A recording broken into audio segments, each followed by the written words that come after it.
I'm going to record the second session if everybody is fine with me recording so that other editors can come back and watch this later. Brother Scott, Yes, Brother Mark. would you kindly put the slides in the chat again, or are you just going to send those to us after a while? I'm okay with either one. I can put them back in the chat. Yeah, I got here after I think you had done that, and you know how that works. Okay. So they should be in the chat now for you. Indeed. Indeed they are. Well, are they? Yep, there it is. Mm-hmm. So if you want to download them, there they are. So we're going to begin now, for the sake of the recording, we're going to begin now the second part, which is the what about editing. I'm going to minimize you all so I can see my own screen here. If you're an editor, why are you doing that? That's fine. This is the function. The first thing I want to cover is access control. Not everyone, even people who are logged in, have permission to make changes. So there are different types of editors. So unless I have explicitly given you access, you cannot make changes.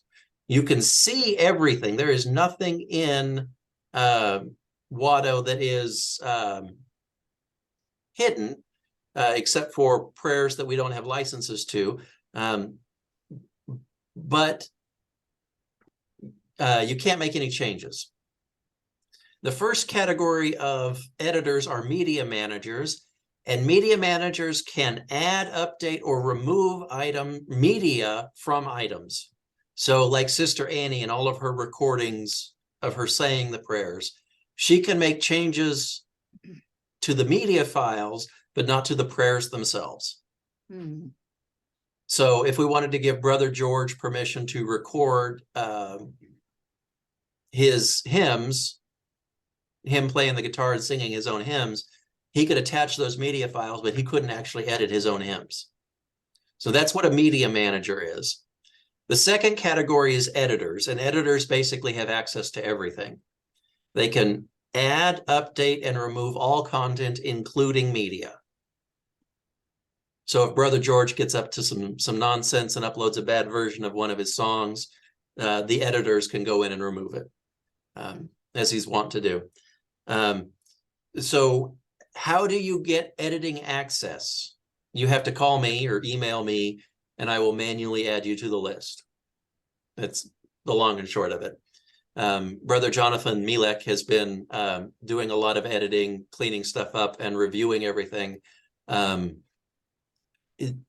So he's familiar with all of this, but you just have to, I have to grant you access by setting you as an editor. And if you want to see the code about how to do that, there's the link to the code. So that's access control. Any questions on that before I move on? Okay.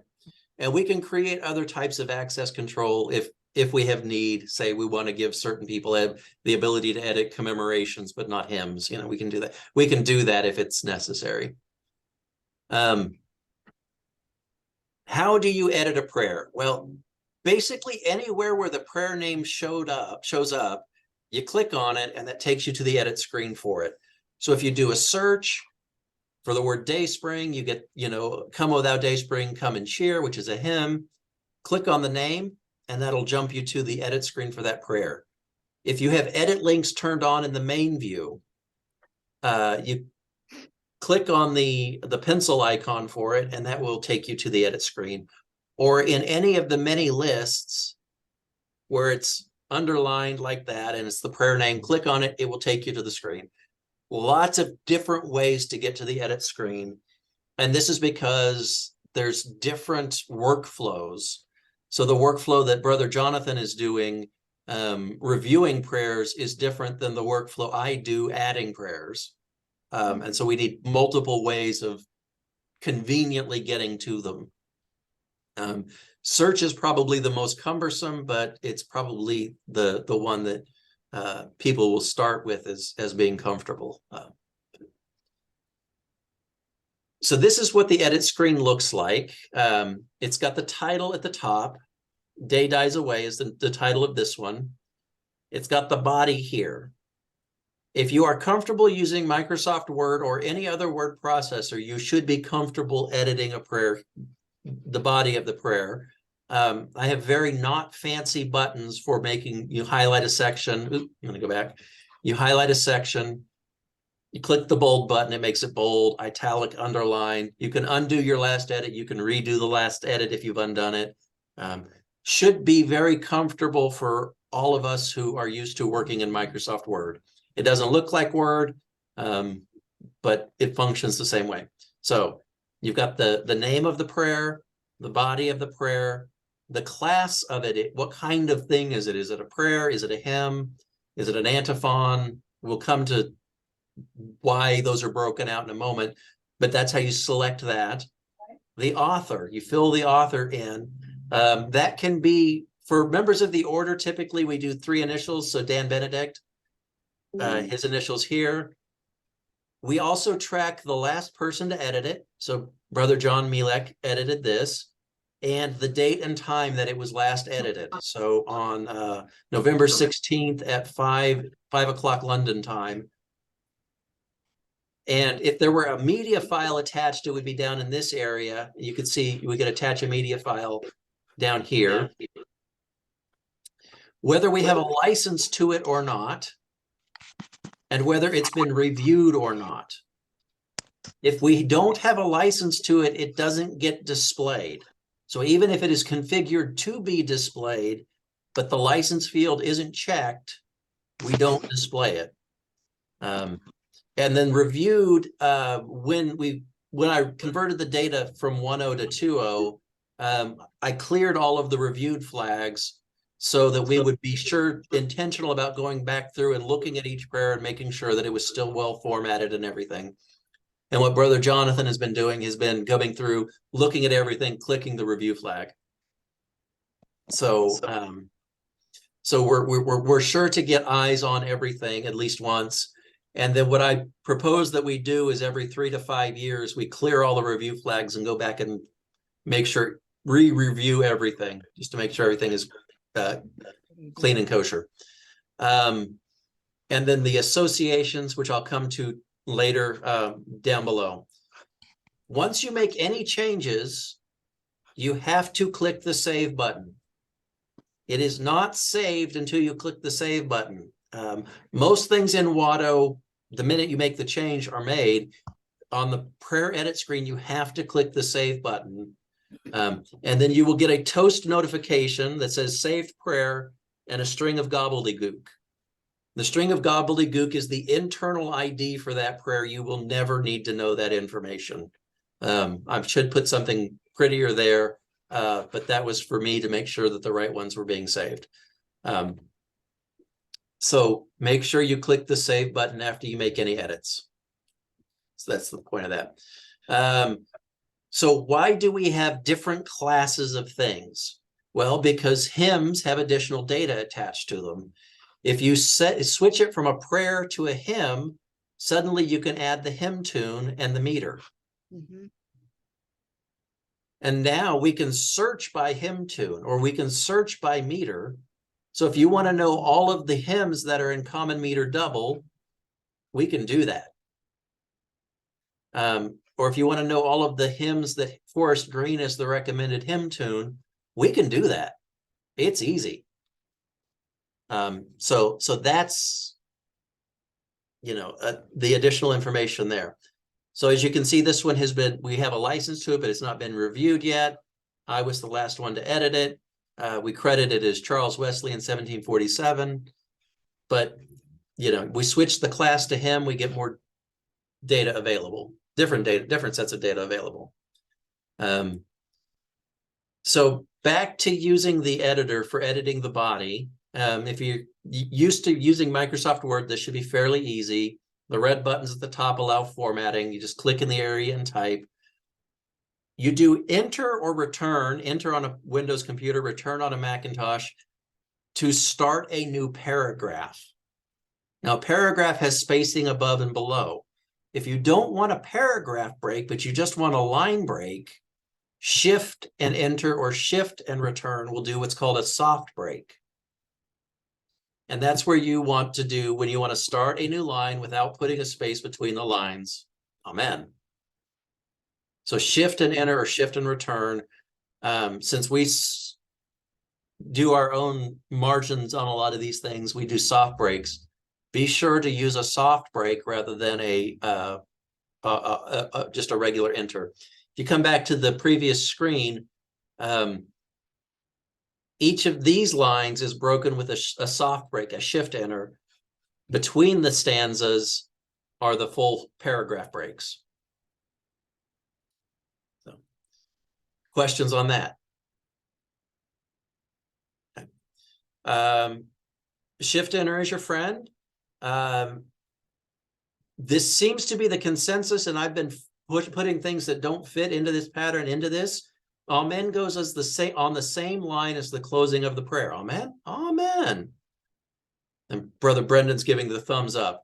And a full stop or question mark before the amen. So either a period or a question mark before the amen, not a comma, not a dangler, but a full stop. Most of the stuff coming from Dort has tabs and spaces at the beginning of the lines. Those are usually unnecessary in WADO. Take them out. Let WADO do the formatting. WADO usually gets it correct without actually having all of the extra spacing at the beginning of the line. Try to remove blank lines at the start and end of the prayer and keep the blanks in the middle to a minimum. So in a hymn, only put a full break between the stanzas. And most importantly, non-prayer information does not belong in the body. The hymn meter, psalm rubrics, etc., do not belong in the body. There are extra fields for those if you choose the right class. If there is a field that we need that is not available, ask me. I will make that field. I will program that field for you. Going back to the hymns for a moment, I want to split out the hymn tune and where that hymn tune is found. So on the example here, we've got Forest Green, which is found in the United Methodist Hymnal. I want to take those and put those in two different fields. That way we can have just Forest Green and then suggested source for this, UMH 539. But that's work that needs to be done later. For right now, we've just got them together. When we have all of that stuff split out, it makes it much easier to search by it, to sort by it. So don't just stuff random stuff in the body of the prayer and hope for the best. If you are recording media, either MP3 or MP4 files, also called M4A files, are fine. I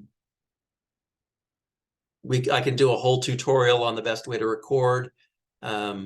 Just when you go to upload it, hit the choose file button, find the file on your computer, hit the upload button. It will send it up and attach it to the prayer. It works really well, really easy, nice progress bar while it's uploading. And once it's there, you don't have to worry about it. So attaching audio is very, very, very easy, very convenient. So part 3, so that's editing the prayers themselves. Any questions on that? Not necessarily a question for right now, but I've noticed the style guide may need to be elaborated. For instance, some like Oxford comma or not Oxford comma is one that I've noticed. A few other random, I can't even remember examples, but things that could be, systematized and made the same throughout the prayers, but just bringing that to your attention for a later date. So the part of that's going to have to be done in conjunction with Dort on their style guide. And where they don't have one, my suggestion to you is pick one, let me know that you're doing it so I can stick it in the slides and then just do it.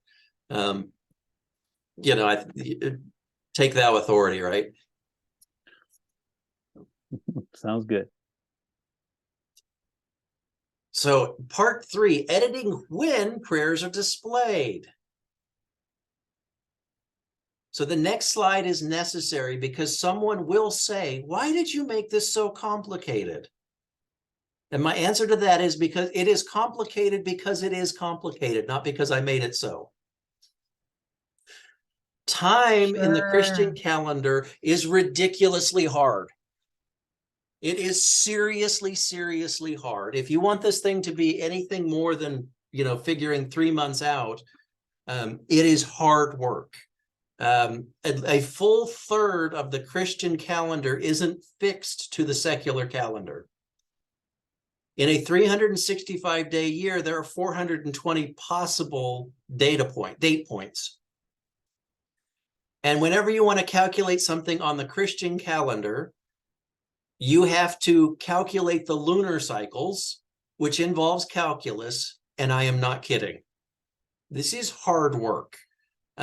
Once you know Easter, you can get the rest of the non-fixed dates and the fixed dates. If you want to see the code for it, there is a link in the slide there. Click on that link, look at it for 30 seconds, and then leave because you will not understand how stupid hard this is. It is that difficult. And along with this, there are 3 kinds of theologians in the world. And I say this as a card-carrying, diploma-having theologian. There are those who are bad at math and those who are bad at math. Oh, Brother Scott, you made my day. So there's the code. Look at it, scream in terror and run fleeing. And so every time if you come to me and say, oh, you're not calculating something right, I'll say, yeah, probably. Here's the math, show me how to fix it. Okay, so now to the really complicated parts, and it is complicated because it is complicated, not because I made it so. WADO consists of offices, right? We've got 5 main offices in our day. Offices are filled with locations. A location is a place where WADO makes a decision about what must be displayed. So the locations, this is the random term I pulled out of the ether for what these things are. There's a location. This is collect. Loud's collect 1 is a location name. One of the most difficult parts in programming is naming things correctly. And location is the term that I happen to pick. So it's the term we're going with.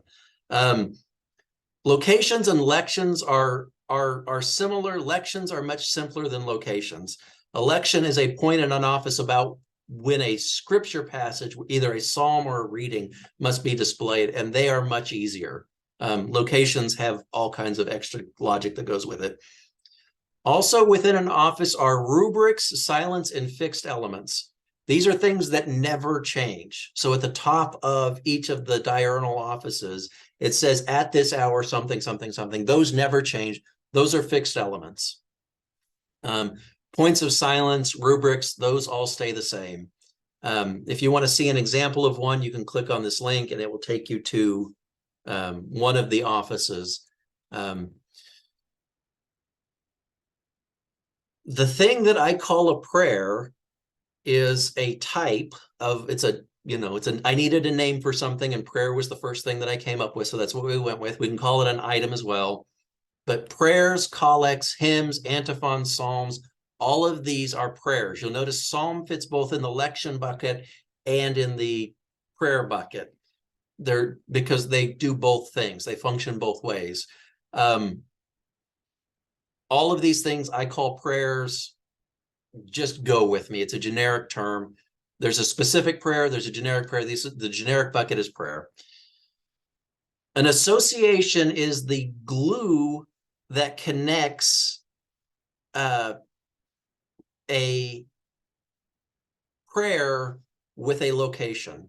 So the office has a location called Loud's Collect 1. The association is the bit of rules that say that at Loud's Collect 1 on this particular day, display this particular prayer. So the association is the glue that holds a prayer to a location. Everybody got these terms? Yep. Okay. There are two different meanings of the term proper in WADO. And again, naming things when you're programming is hard. There is what I call the full proper, which is the season, the subunit of that season, the weekday, and the lectionary year. If I know those four things, I can get the right data for you. So the season, let's say Christmas, the proper, so the fourth day of Christmas, we're not going to go with weekdays during Christmas, so that doesn't matter during year A. You get me those bits of data, I can figure any point out. During Christmas, the propers are days. During the season after Pentecost, they are weeks. So that second value in the full proper changes. So you've got the full proper, you've got the relative proper. The relative proper is one part of the full proper.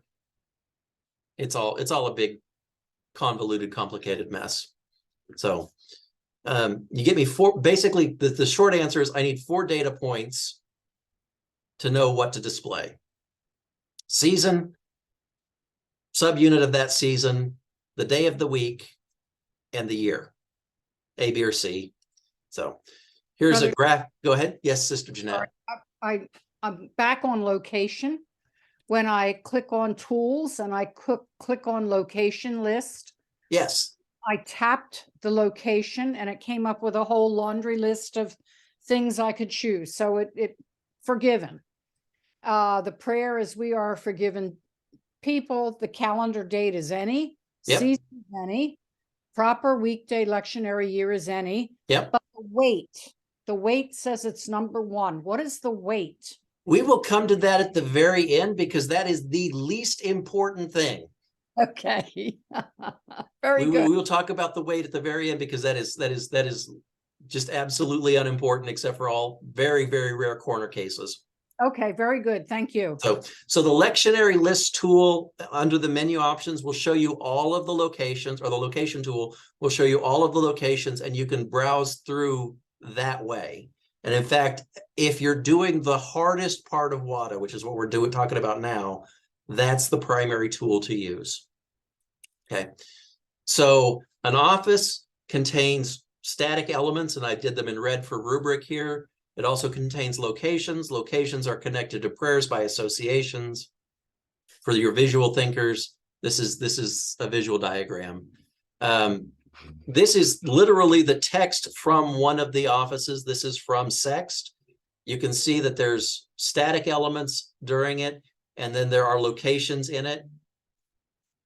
This is what the programming looks like. It's actually fairly simple, but if you know HTML, the main programming language for web pages, you should be able to read this. It's in a version of HTML called Svelte, and Svelte is a brand new language, 2 or 3 years old, and it's delightful to work in. So all of this is done in Svelte. Anyways, so that's if you're curious what it looks like. Seasons are hard. Our seasons are not as tidy as the secular seasons. So within WADO, there are seasons that can be one day, such as Epiphany, or seasons that can be long periods of time after Pentecost. A lot of this carried over from WADO 1.0. It could be cleaned up, but it would take a lot of redoing the data, and I don't want to do that kind of manual work. Seasons can be counted in days, such as Christmas, or weeks, such as after Pentecost, depending on how the church decided to number things, right? I didn't make this stuff up. I'm just trying to stick with what the church uses, what our order uses. But if you want to see the logic, there's a link to the code. Okay. So seasons are complicated, but figure them out. Advent, Christmas Eve, Christmas Day, Christmas Day and Christmas could be combined down. Christmas 1 is Christmas Day, but because of WADO 1.0, we had Christmas Day and Christmas as separate. Epiphany, there's the horrible, ugly season, Epi 2 Bowl. That's Epiphany to Baptism of the Lord. I should really rename that, but it is what it is. It's a week that doesn't occur very often, but it is in there. Baptism of the Lord after Epiphany, Mardi Gras, Ash Wednesday, Lent, and so on and so forth. Like I said, these names carried forward from WADO 1.0. I don't want to redo all of the data that's in there. So if we want to do WADO 2.1, where we clean this list up, we can do that. But yeah, so programming is hard. So a full proper, season, relative proper, weekday, lectionary year. You give me those 4 data points at maximum, and I can tell you what needs to be done that day. So 4th day of Christmas is Christmas 4, blah, blah. 3rd Monday after Epiphany, 3, 1.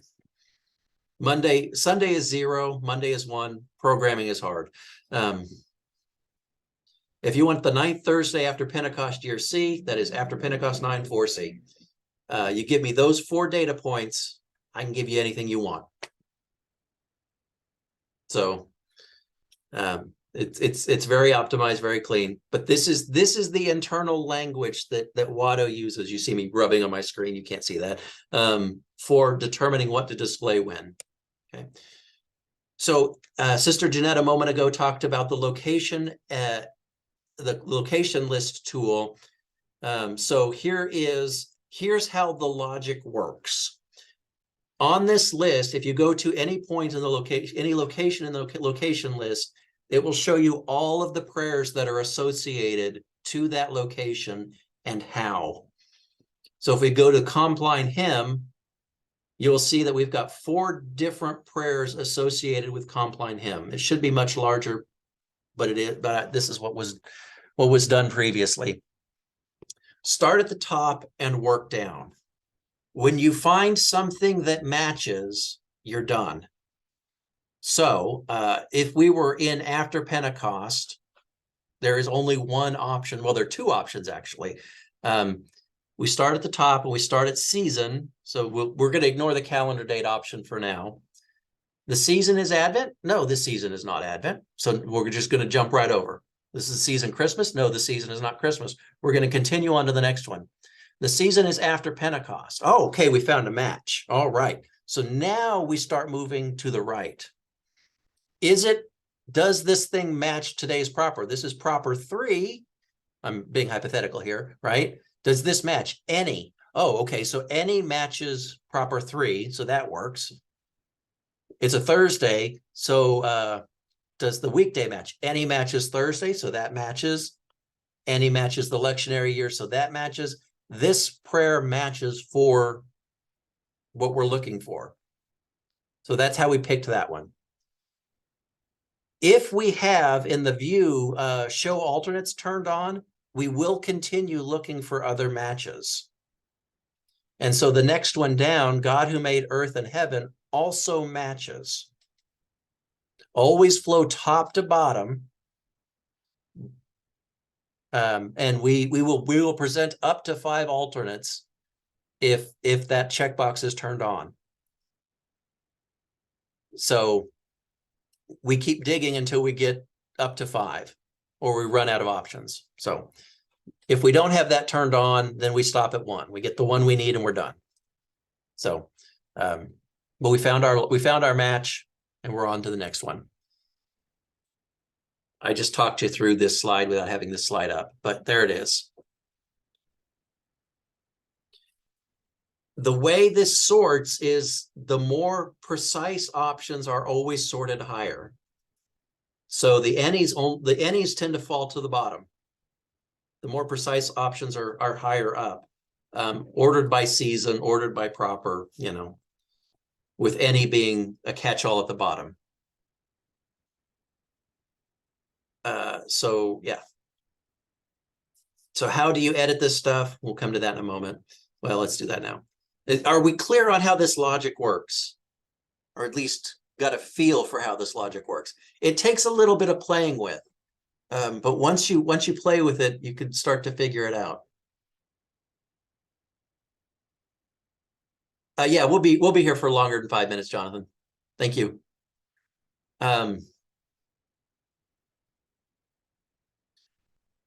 So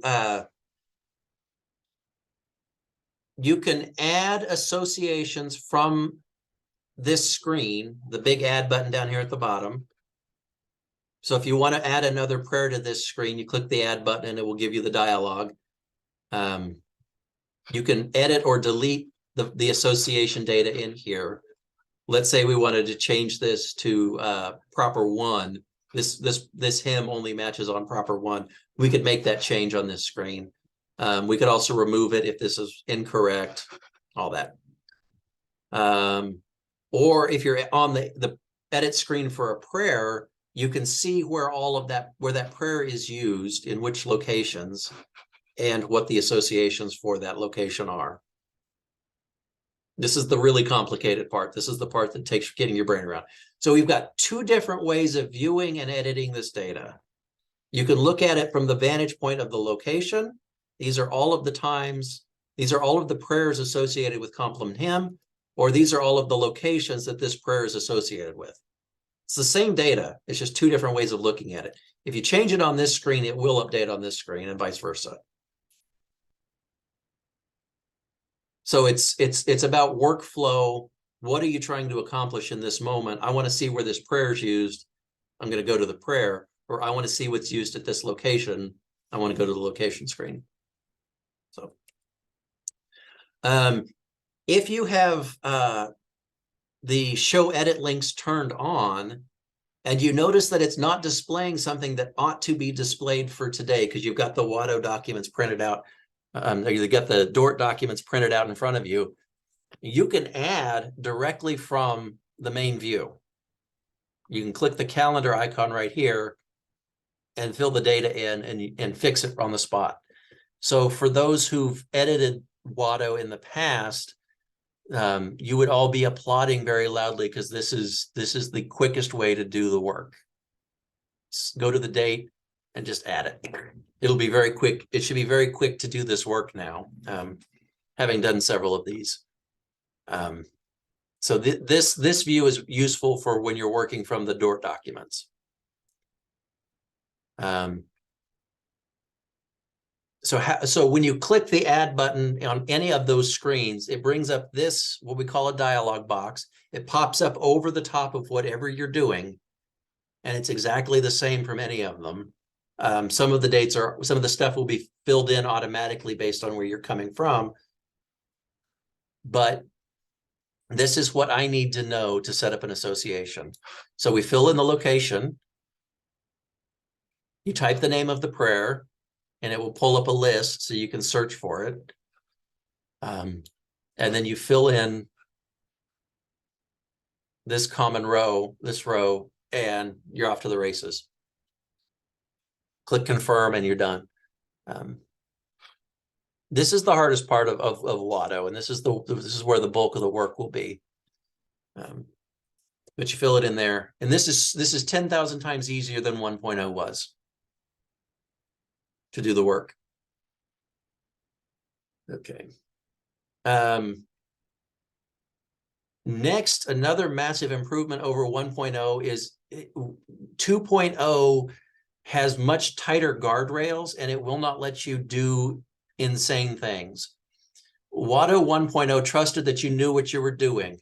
And so if you wanted to put something in on the 28th day of Christmas, you very well could. Obviously, that's nonsense. So it limits you to 12. If you choose the month of the season Christmas, it limits you to 12. And it turns off the weekday, because weekday doesn't make any sense during the season of Christmas. If you set it to Ash Wednesday, that's only one day. So of course the weekday will always be Wednesday. Just turn it off. You don't need it. And there is no relative proper for Ash Wednesday. So all kinds of logical guardrails that keep you from configuring an impossible date. 1.0 did not have any sort of protection in there, and there were all kinds of crazy things that had been filled in. So 2.0 should be much more sane about preventing invalid input. So we can do that.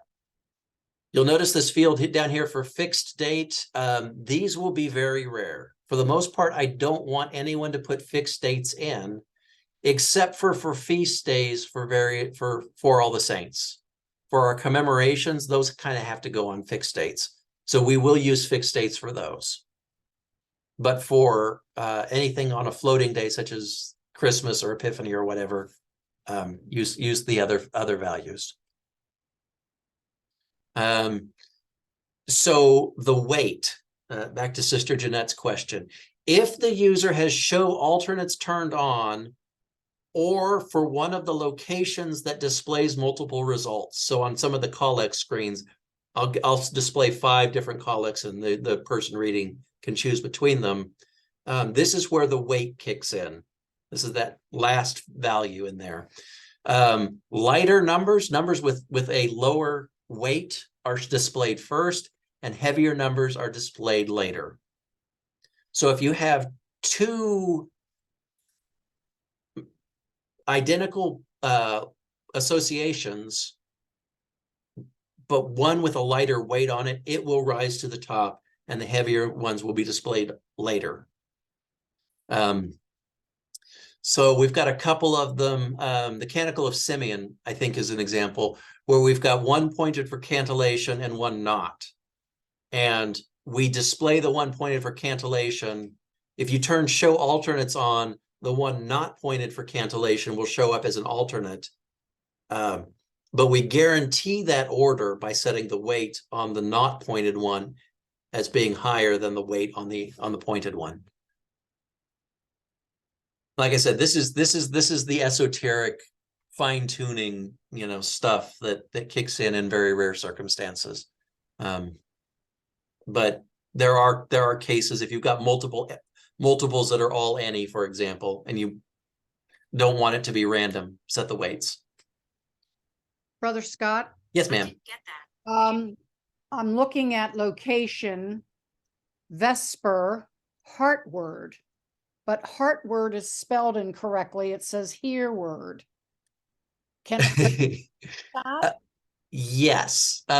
So I think that was a Dort thing that either Dort equivocated on or Dort had it mistyped. So when I set that location up, I copied it out of the Dort document. And I never got a final answer on what that was supposed to be called. Okay, well, I clicked on, but let justice roll down like waters. Okay. And under the location, it says Vesper dash here word. So it's probably from our work on Dort 1.0. But how would I change it or do I have to let you know, hey, there's a mistake? So I don't want to change location names. Okay. So only editors will ever see these.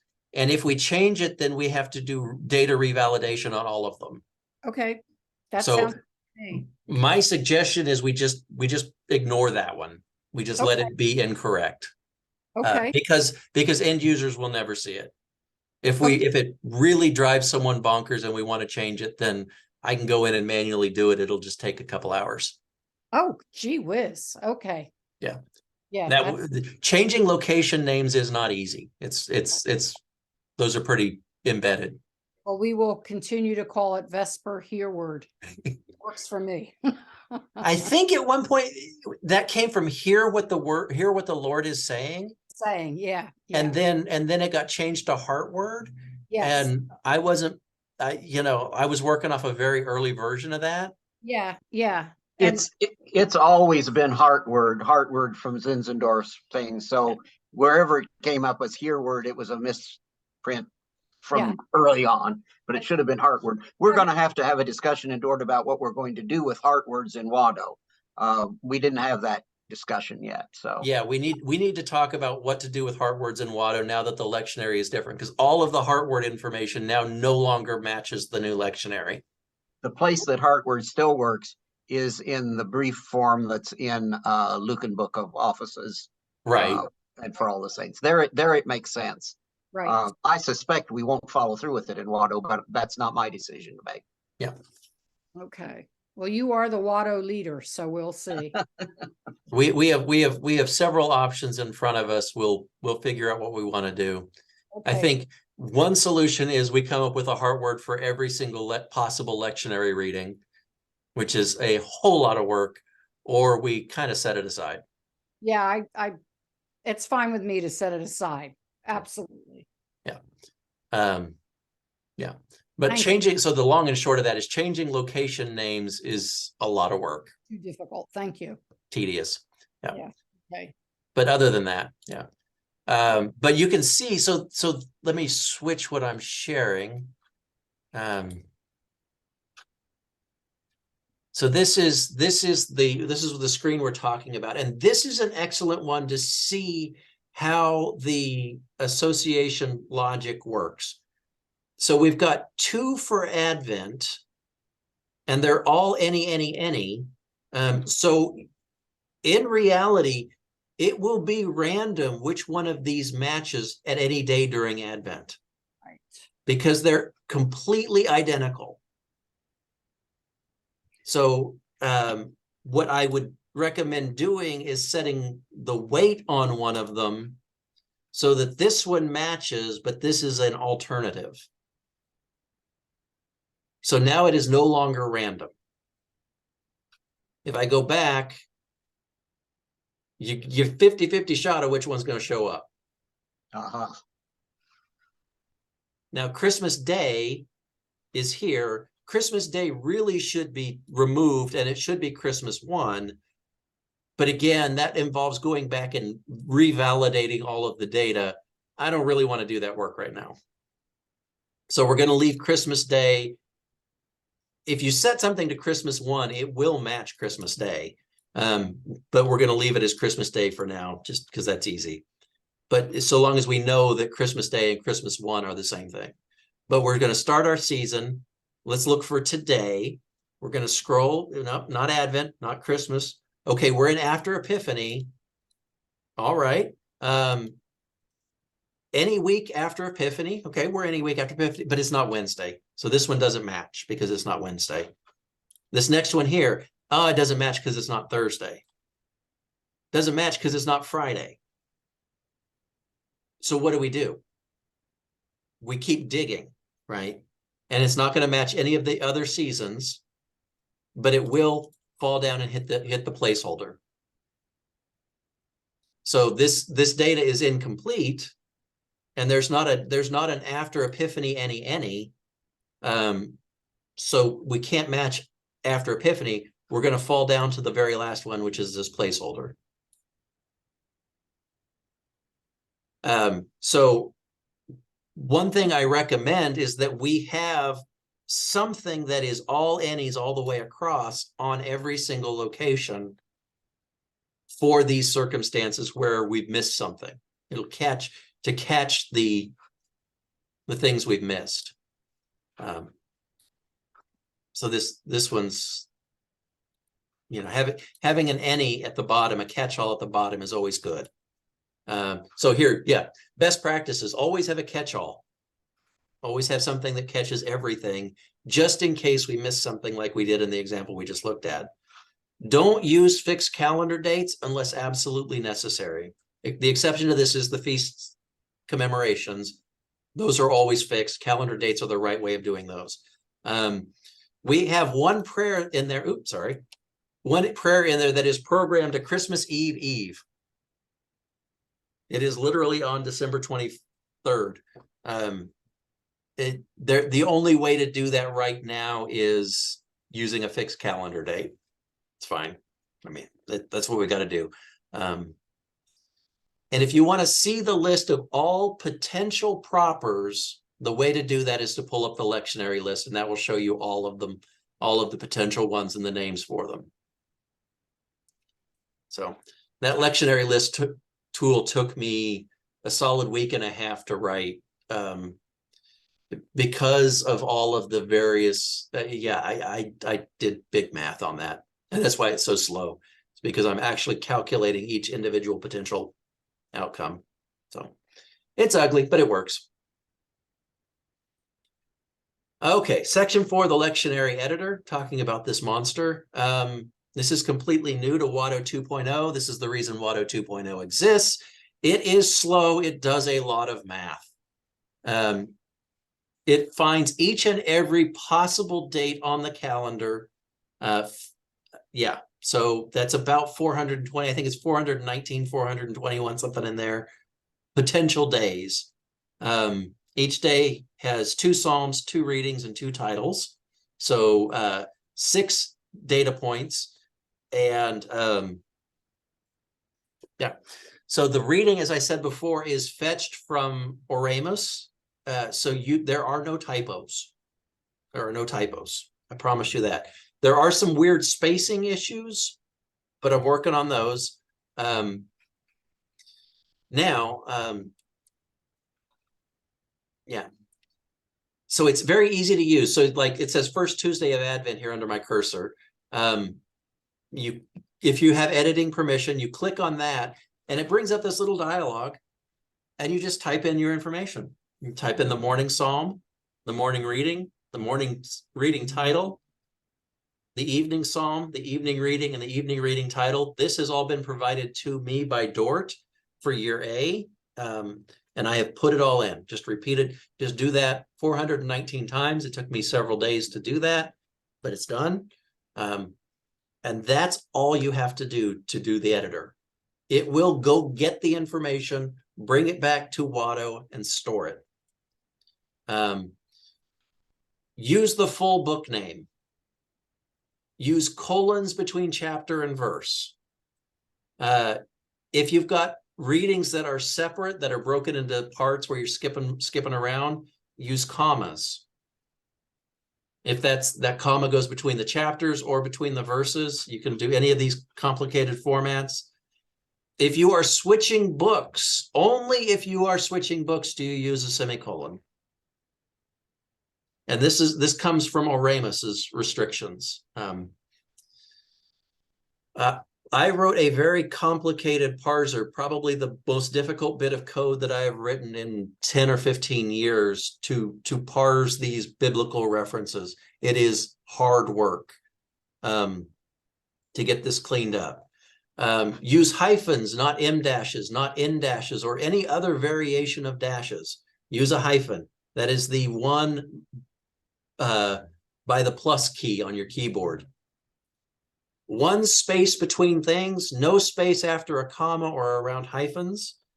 And if you type it incorrectly, that's probably okay. WADO will force it into this format. You type it wrong, WADO fixes it and stores it fixed. The Dort document has every variation under the sun in it. It's bad. Drove me bonkers. Helped me find all of the bugs in my parser every time I've encountered a new format. So WADO takes all of the various reference formats and standardizes them. If you would like to read the code that I wrote, it's right there. There's the link for it. It is now out there available for anyone else to use. So no one has to go through the hell that I did trying to make that work. It was horrible. But I think I've got 95% of the edge cases solved. The lectionary editor, once it's got things stored in the right format, it will fetch it from Oramus. If WADO cannot fetch it from Oramus, it doesn't turn this reference value green. So you see all of these are green. That means we've got the data. This one here, this Hebrews 11, 29 through 4, did not turn green because you can't go backwards like that. The Dort document is incorrect. So 29 through 4 doesn't make any sense. So My parser tried to do what it could do to get the reference formatted properly, but Oramus said, I don't understand that. So that's what that means. There are 3 or 4 in the list right now. Yes, Sister Jeanette. I apologize because I worked on the lectionary and Sister Fran died on me, so she couldn't finish it with me. But yeah, I know there's quite a few errors like that, so I apologize. So yeah, I'm not interested in placing blame. I'm just saying work needs to be done. Yeah, for sure, for sure. So so this is helpful. It should be helpful for y'all to go through so you can look at it and see. There were places where the data was ambiguous, and I guessed. So, you know, or you specified this or this or this, and I took the first one because WADO will not let you put in this or this or this. No, this day, pick one, you know, just one. So pick one. We do the WADO and Oramus do the best we can at getting the data as formatted, but if it's not formatted in a way we can figure out, we just got to give up. So that's what happened with that Hebrews one right there. You'll notice that in the readings column, they are not hyperlinks. They're not clickable. You can't edit them. You get what you get. In this column, you can click on them and edit them like a prayer. The Psalms you can edit like a prayer, and you can attach antiphons to them individually. So if we want to point the Psalms, we can. Some of them are already pointed. If we already had them pointed, I didn't go out to Oramus and get it.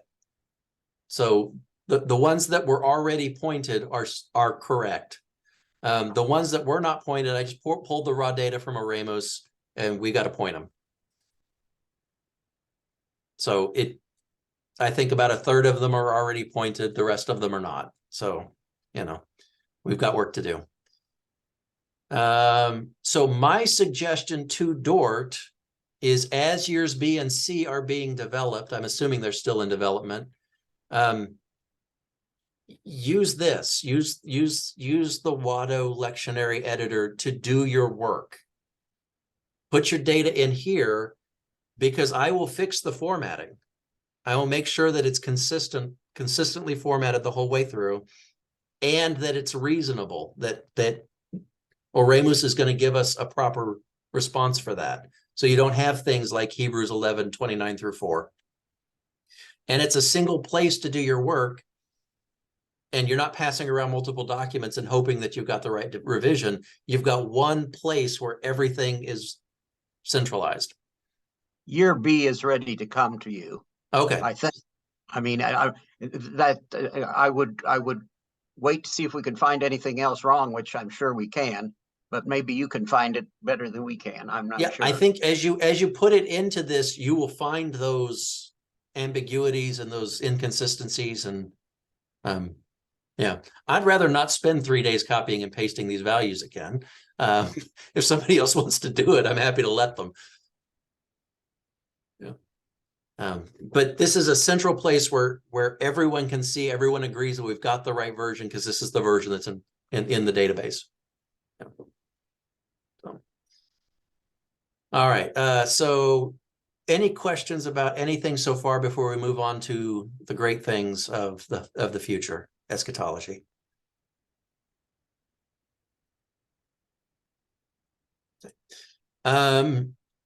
Unknown unknowns. We've already talked about heartwords a bit. Do we want to continue doing heartwords? Do we want to do something different? Antiphons, I think what I want to do is just have antiphons be a class of prayers that we link to Psalms. And the coding on this, I think I've already completed. We just need to sit down and do it. And these are conversations that need to happen. The WADO team and the Dort team need to sit down and just hash this stuff out. There are probably many other things that I'm missing. The only way to know is to sit down with the Dort documents, making sure we've got the most current ones, and bringing WADO up to what Dort has. So there's always more work to be done. years B and C in the lectionary. It sounds like B is done. We've got a lot of duplicate prayers. We had several people entering at the same time and things got duplicated. So we need to remove all the duplicates. We need to double check all the associations. I know there's stuff that's incorrect in there. Brother John is already reviewing the prayers. We've gotten a lot of the media work done. Sister Annie has been fantastic in getting that done. And there's always more unknown work to be done. So I don't know if anyone was going to ask this question, but I felt it needed to be answered. What does WADO cost us? How much does hosting for this cost?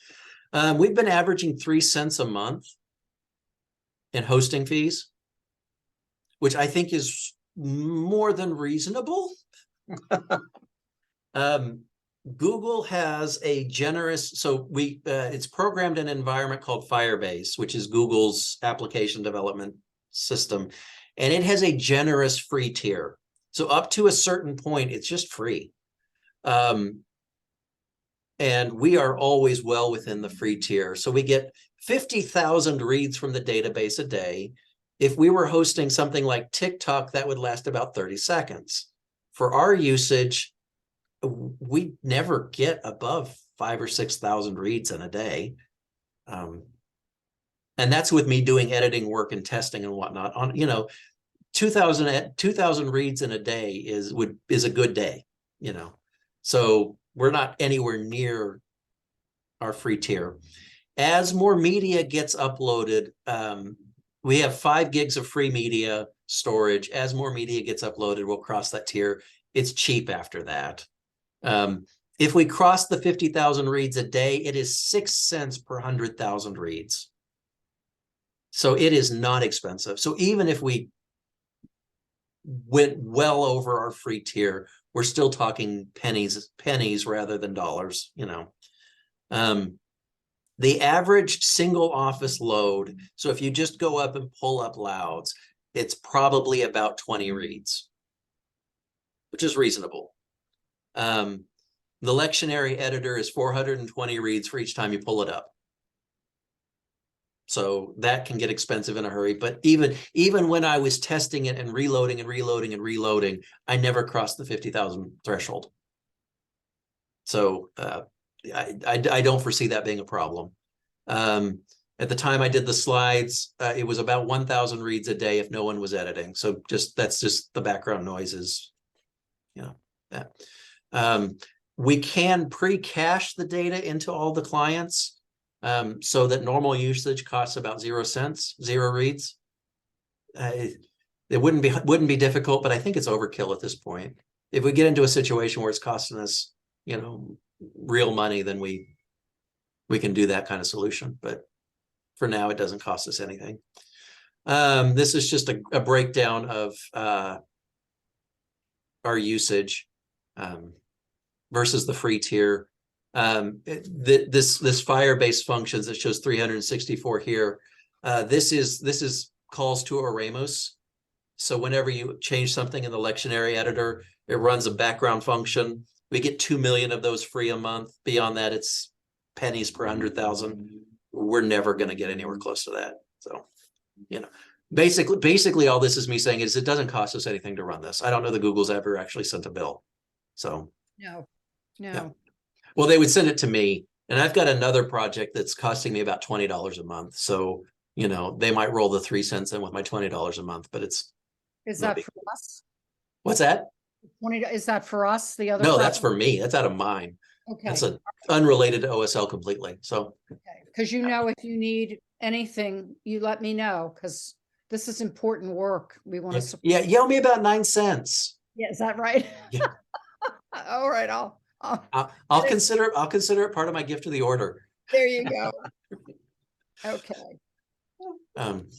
Excellent. How well does this scale? It should scale to thousands, hundreds of thousands, if not millions of simultaneous users. If for some reason somebody at the Super Bowl plugged it and everybody went out and looked at it, it will not crash. Google manages all the back end. Now, if that happened, we would probably owe more than 3 cents, but it wouldn't break. That's the magic of Firebase and all that. How many users can it support? All of them.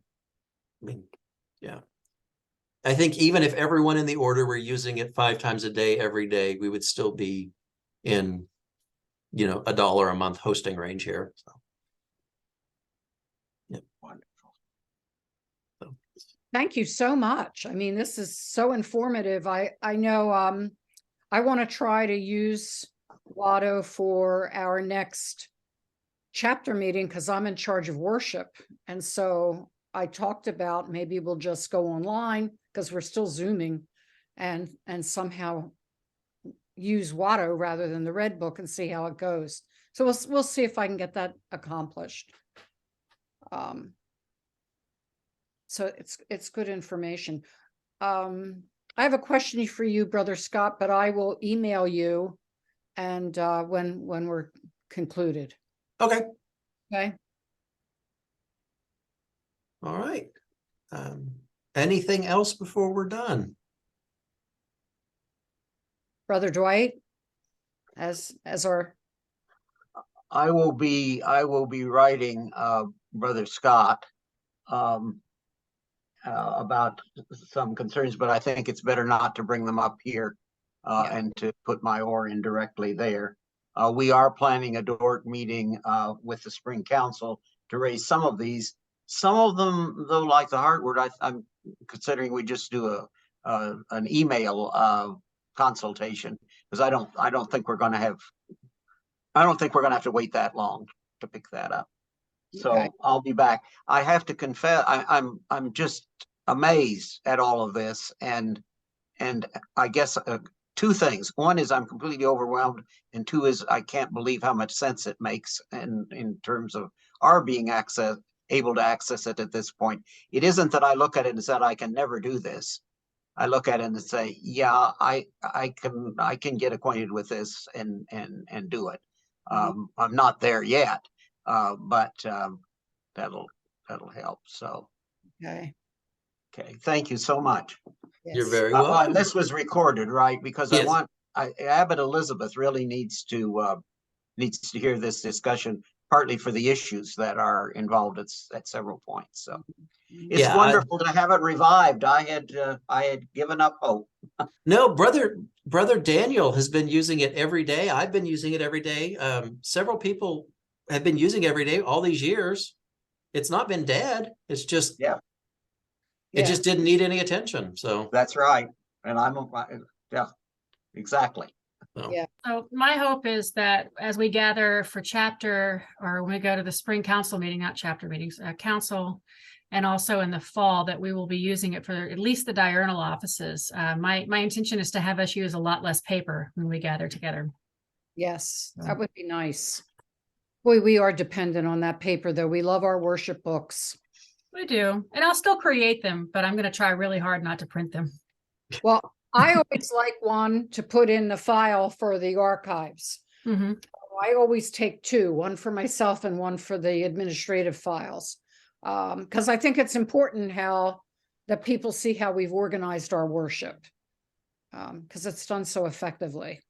So one thing that Safari allows that Google Chrome doesn't, excuse me, I got to move a window around here. Okay. So can you see the screen? Yes. My browser here. Okay, so Safari has a reading view. Let me see if I can, that's not the right one.